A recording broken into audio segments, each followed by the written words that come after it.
Something interesting has happened in the Netherlands. A group of Dutch citizens sued their government to get it to act on climate change. Urgenda.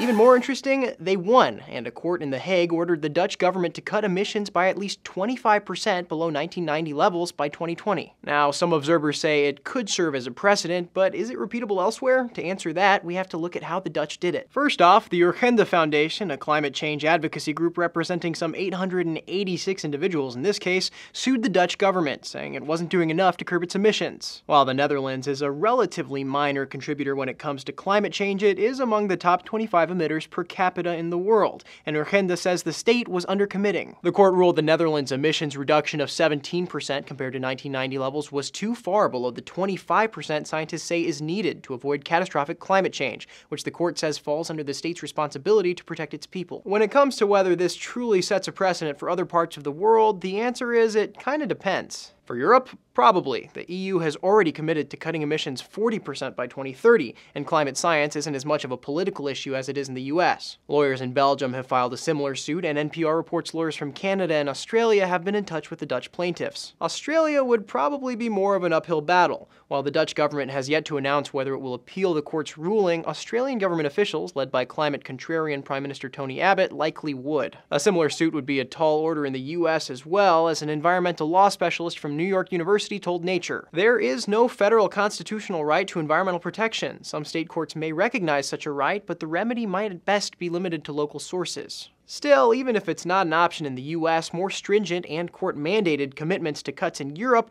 could be a bargaining chip for advocates when the United Nations Climate Change Conference in Paris rolls around in December. For Newsy, I'm Sebastián Martínez.